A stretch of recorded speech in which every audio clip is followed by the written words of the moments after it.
Hello everyone, welcome to Offensive Security Training at Bieber Academy. I'm so excited to meet you all with another interesting tutorial. So the tutorial is nothing but Honeypot.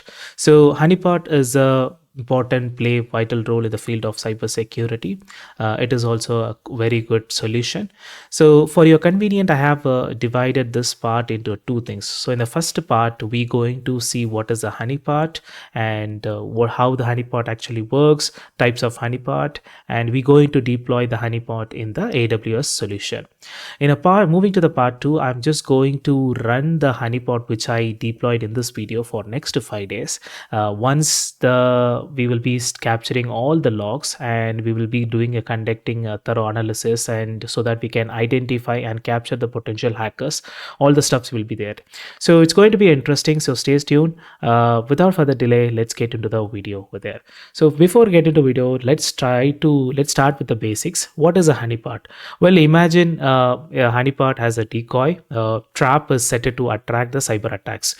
So basically, it's kind of there are a lot, like nowadays we are like a lot of production servers are internet faced over there. So I just want to know who's actually interested in my data and where I can getting my what kind of which countries from cyber attacks are happening over there. So I just want to know what and all security loopholes are in that one. So I just need to understand those things. So basically I'm just setting a trap that is called honeypot. So the what cyber criminals what thinks that is the legitimate or something else, they'll try to perform the hack that one. So basically I'm just collecting all the informations and I figuring out, and I'm just making the my security, fixing all the loopholes and security bugs in over there. So it's like a digital honey jar and looks tempting to the hacker. So in a reality, it's just a clever reuse to catch them in the act over there. So let's start with a simple example. Let me imagine you set up a fake Wi-Fi network called free public Wi-Fi. So this network has no actual internet access, but it look like a tempting to the people seeking for a free Wi-Fi, right? For example, when you free Wi-Fi potato, so maybe your neighbor or who are under you, they might be interested with it, but basically maybe they look for a free Wi-Fi something. So what they do is immediately they will start connecting with it. Not only the neighbor, maybe some other hackers or someone is there, or someone who's do a malicious activities, there's someone connect to it. You can observe their action, what is actually they do, what website they're going over there, whether they are performing any kind of scans or something as well, or potentially you can identify the malicious behavior. So this is something like a honeypot fake Wi-Fi you're just doing over there. Same thing in the server wise, we will be putting on the servers, we will try to understand what whether if it is SSH based one, so how many brute force attacks are happening over there, what kind of combinations he's using, what word. So we just trying to understand more about it, and we just getting the observing the actions and all the we capturing all the potentials malicious behaviors over there. So this is the main purpose of honeypot over there. So now you might be wondering, how does honeypot actually works? So just imagine example, what I'll do is I'll be just placing a one honeypot which is something look like a production, and will be internet faced over there. So internet will be over there. So it's a face internet over there. If there is a hacker, just imagine this hacker is interested and he wants to crack it over there. So he will be just seeing. So in this one, I'll be basically this look like a production server. So I'll make it as a production server. Most realistic I'll be just putting out. So I'll just keep the operating systems over there. I'll just keep the configurations.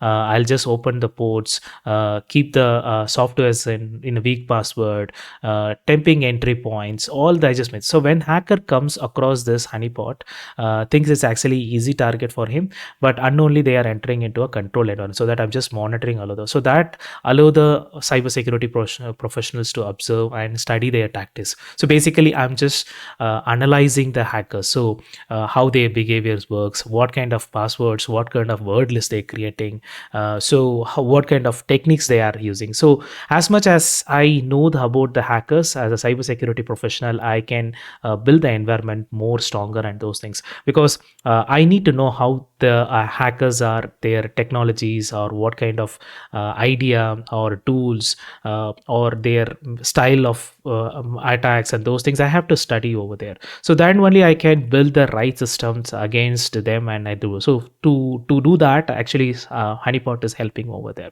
Maybe I can shoot out with the other example is, so instead of server, yeah, I have created a one server, which is, again, I have put outdated softwares, open ports, weak passwords, I have set it everything, and I placed a one dummy word document, something like sensitive informations. It contained like sensitive, that is something I just put it over there, but I'm not revealing the exact production environment, just dummy data kind of thing. So here what will happen is again, it is an internet based, so hacker, he might get attention, and he will just do all the, maybe he will look for a way of style, and he will try to get the access, and he will just launch. So when hacker tried to access and steal the document, basically I catch them. So I catch their IP address, I where how he went, I means how he reached the document, what kind of techniques he used it. So I understand more them without revealing any real data being compromised. So based on this one, then I can go back and design the way I can mitigate this thing. So this is the method. So that's once I find the way. So I have to go back and I look my environment. These kind of attacks is not possible. So by keep observing, keep studying of my the hackers' behaviors and the way of styles over there, so that I can build a strong environment, and it will be really good to it. So this is how the actually helping the Honeypot is actually helping the cybersecurity professional, and also Honeypot is actually works in this space only there. So I have already logged in with the AWS account. It's simple. You have to just have a valid registered email address. You just go and sign in on it. It is a free completely. You can do it over there. So now we have to go to the marketplace. So marketplace, it's comes with the AWS. So you can go here, and we are going to download Debian 11 with supported images. So this is actually, you have to go. The reason why we are just going with the Debian 11 is since it's a honeypot, right? So we have to create a old versions only, because if it is in every new version we took it, it's not going to work. So I have set it everything, so it is ready. So if you see that the instance is actually running over there, so I made two changes in the instance. So first one is, so I just went with the Debian 11 package. So it's again, it is, even though it's a free tier I have subscribed, but there are charges will be applicable. So please wisely register while you're doing it. And second thing is, since I'm just going to run this VM honeypot for next 5 days, so I just increase the storage, because the lot of log will be accumulated. So to capture all the logs, I just needed at least a quite decent amount of storage. So I have increased, by default it comes with a 8 GB, so I have increased to 15 GB. So after that, nothing else, it comes with an same configuration. So I then after that, we have to go to the client configurations.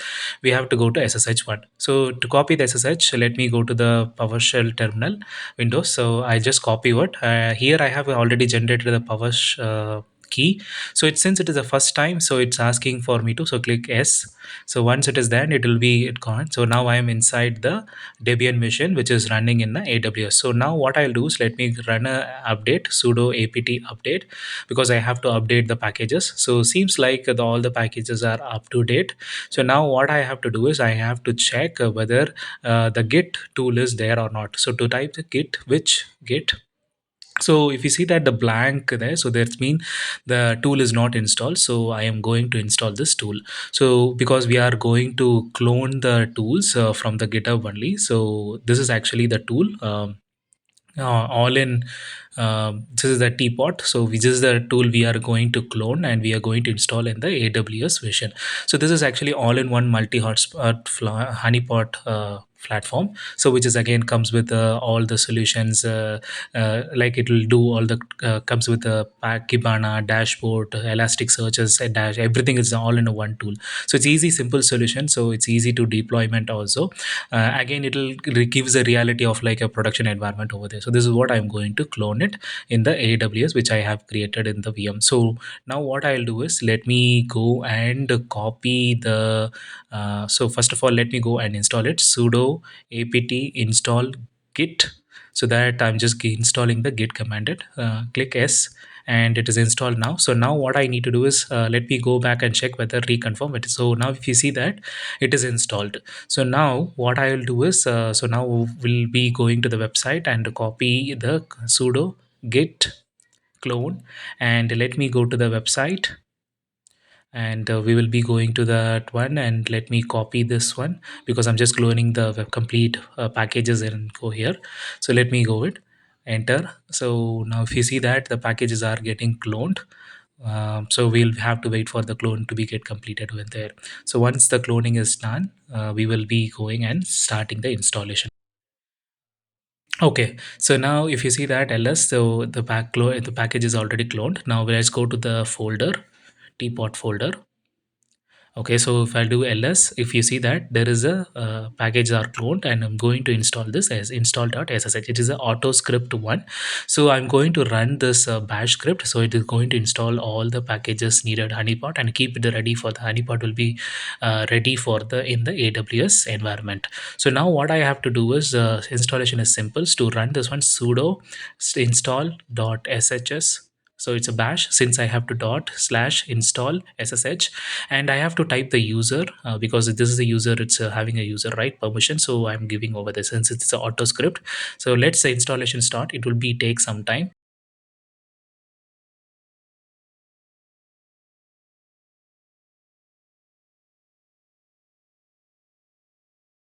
So here it is asking, should you need to continue on? So I say yes, please go ahead. So let me click. So this is all the ports, relevant ports will be configuring. Do you want to do it over there? So I'm okay with it. Let me go S. And so now it is asking whether do you want to install standard, Hive sensor, industries, log4j medical. So based on your requirement, you can pick those options. In my case, this is something as simple as SSH and research first. So I'm just going with the standard option. So let me go and click with the standard. Let's click OK. And you have to give a username. So I'm just giving a username as simple Bieber, and click OK. And you can, the username is, it's again reconfirming. I'm okay with it, yes. And the password, you have to give it over here. So it's asking for the password one more time. So you have to, so now installation is started. This will take us some time. So the installations, it's successfully installed. So during the setup, the auto installer changed many things on the systems to make it more attractive for a potential hackers. On one thing as that changed is the way we log in. So we use a SSH via 22 port. So now that port 22 is actually disconnected. That is why you see that the port is actually now it is completely disconnected. There is no any longer we cannot able to use SSH via port number 22. So we have to go to the network security rule inside AWS management console to do little bit changes over there. So let me go to the AWS website. So this is the instance. So here you have to go to the instance summary. There you can see that security. So basically here we are going to add a inbound rule and outbound rules over there. So that's why the communications can make it. So we are going to add a few communications ports here. So make it more the honeypot into a realistic and production sketch over there. So first of all, we are going to use a port number 6429 to connect via HTTPS, and the port number 64295 to connect with the SSH. So we will be going to collect the we're going to delete all the existing rules and everything whatever it is there. So the first rule, let's go to and delete it from the inbound rule is so it's basically it says that 22. So we go and delete this rule. So to edit this rule is simple. So let's go and click this group. This is the group actually created. So it will take you to the end. So now edit the inbound rule. So we have to, first of all, we have to remove this rule because this rule is no more apply. Now we going to add a new rule. So first one is we going to create a custom TCP. The port range is 626464295. So basically this is the custom rule. So this is basically where we are going to access connect via HTTPS 1. So okay, so we have to give our specific IP address. So in this case I'm just giving my IP address. So only basically this is actually from my IP address I'll able to connect on this one. So this is a one rule I have set it over there. Basically this is the HTTP one. So this is for -t port. So now you have to I'll show you how to edit the rule. So let's go this security group. This is where all the configurations will be stored on it, means basically the firewall rules. So network security groups nothing but it just basically creating a firewall rules, so that all the port communications between the organization or from our side, everything will happen over there. So the first one is we have to remove the and edit inbound, and we have to remove this, delete this SSH22, because no more this port is accessible, so there is no point having this one. So now we have to click add a rule. First rule we are going to port is 64295, which is basically this is for accessing the teapot dashboards. There is actually Kibana dashboard that where only we going to do a log analysis, and I want this to be available for myself only. I don't want available to anywhere or anyone, so I'm just giving my IP address, and in the description I'm just giving for my better understanding, this is a dashboard one. Okay, so let me next one I'm going to add a one more rule is I want to take a SSH one. So 64297, this is basically again I'm limiting this range to my IP address. Basically this is a SSH connection. If I want to take SSH connection of this AWS machine, so using instead of 22 port number I have to use 64297. This is the port I have to do it. So now we are going to set a one more rule is I'm giving the port range from 0 to 64293. This is the range I'm giving as any from any IP4. So anyone from this IP range, they can take it. So basically this is my honeypot for IPv4. Okay. So you have to use the HTTPS, and you have to give the public IP address of the AWS, and the port number is 64297. That is the port number you have to give. And so when you get it, say that since it is not a valid certificate, it's a self-signed certificate, that is where you're getting this error message. Let's go advance and proceed on it. The one interesting thing I want to show is it is just asking for the username and password now here. So this is a password and username which you have given during the time of installation. So you have to give the username and password of it. So in my case, the username is admin, pber, and the password I have to type it. So successfully I have logged in the teapot. So one interesting thing I just want to show is, let me copy this same thing, copy this instance, and if you paste it here, it's just normal HTTP web page is running over there. You see that it's already, the teapot has created some fake just normal web page. So it's whoever with the web page is going on, it's there something like, it's just creating giving a replications like this is something like legitimate websites kind of things. So that is a good thing about it. So here if you see that this is the web page, we are successfully configured the teapot in AWS, and within the USPO you just do it. So now there are like you can go attack map. Basically this attack map is something like it's already the teapot where and all you slightly is in overall. So it say that how the attacks are happening from there. It's just something not from our server. It is something like it gives the overview. So who are and all, there are a lot of teapots available in the world. So it shows that is why, and you can go to the cyber chef is there again, those things. So here you have to go to this. The first one is you have to go to LSTQ. This is where we are going to refer our dashboards and everything over there. So here again you have to select the username. So username is in my case Bieber, and I have to give the password. So it gives going to connect it again. It's prompting for that. So let me give it again. So even I able to connect via SSH also this one. So everything looks fine. So I have able to successfully take SSH of the server using port number 64295. So if you see that I have already logged in and it is working. So now the teapot is successfully configured. And so what I am going to do is I'm going to run this teapot in AWS for next 5 days and going to capture all the logs. And we will be in the part 2, we're going to thorough analyze, and we will capture the malicious activities. We capture the malicious IP address, all the hash signatures, what kind of activities done, word list, everything we will be just going to review, analyze. We're going to analyze this over there. So that's all I have for in a part 1. So I'm so excited to meet you in a part 2. So after the 5 days, I'll just go and analyze it and come with the past 2 videos. Thank you all for joining me today in this exciting session. I hope you found the content information. If you enjoyed this video and if you're interested in viewing more content like this, please let me know in the comment below. Your feedback is essential for shaping the future of this channel. Ensure to subscribe and hit the notification bell to stay updated on upcoming videos. Also, feel free to share this video with others who might find it interesting. If you have any questions or need further clarification of anything shown in this video, don't hesitate to reach out to me via Discord. Lastly, a big thank to all my subscribers. Your encouragement keeps me motivated to create more valuable content for you.